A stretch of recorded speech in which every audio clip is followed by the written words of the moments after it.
The Three Little Pigs. Once, three little pigs decided it was about time they left home and found their own place to live. No sooner said than done. That very morning they packed up their things, kissed their mother goodbye, and set off. They walked till noon, then they sat by the road and ate half their sandwiches. After a nap, they set off again. By supper time, the first little pig felt too tired to go any further. "But we haven't gotten anywhere yet," his brother and sister said. "What are you going to do about a house?" They were next to a field full of wheat that had just been cut. "I'll build a house out of straw," the little pig said. He closed his eyes and went straight to sleep.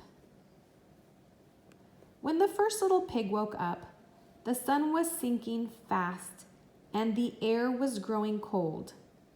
And what was the dark, hairy shadow in the woods? Suddenly he wished he'd gone on with the others, but he got to work, gathered together some straw, and built his house.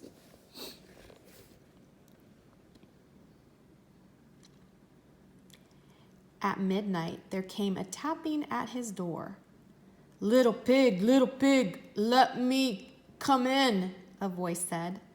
The little pig's blood ran cold. Now he knew what the shadow had been. A wolf. "You're not coming in here, not by the hair on my chinny chin chin," he said in his most grown-up voice.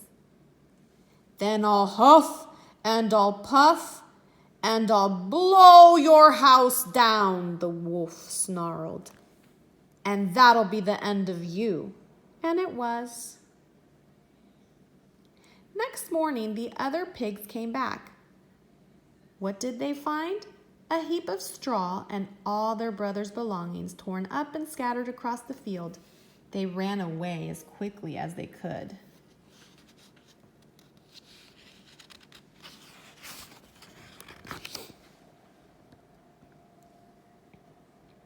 By noon, the two little pigs were exhausted and stopped running.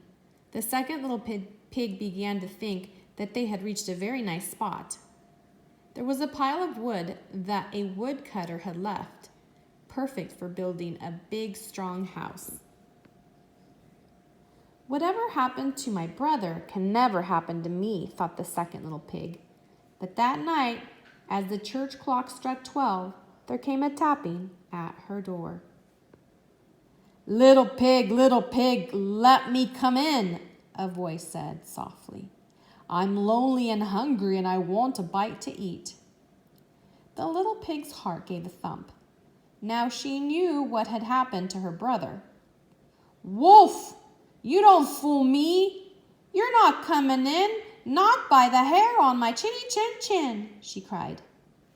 "Then I'll huff and I'll puff and I'll blow the house down," the wolf snarled. "And that will be the end of you." And it was. Next morning, the third little pig found the wooden house shattered to pieces and all his sister's possessions blowing in the wind. He began to run away, but then he thought, "What did my sister and I pass down the road yesterday? A brick factory." Back he went and bought enough brick to build a house. That night, the wolf came prowling and tapping again. "I'm a friend of your brother and sister," he called. Little pig, let me come in." "Wolf, you're not coming in here, not by the hair on my chinny chin chin," the third little pig shouted. "Then I'll huff and I'll puff and I'll blow your house down," the wolf snarled. He took a deep breath and huffed and puffed with all his might. A wind that could have torn up whole woods hit the house, but the walls stood firm because they were built of bricks. The wolf huffed and puffed again and again, but only the doors and the windows rattled. In a towering rage, the wolf leaped up onto the roof and began to climb down the chimney. But the third little pig had thought of this. He quickly built a roaring fire and put a huge pot of water on to boil.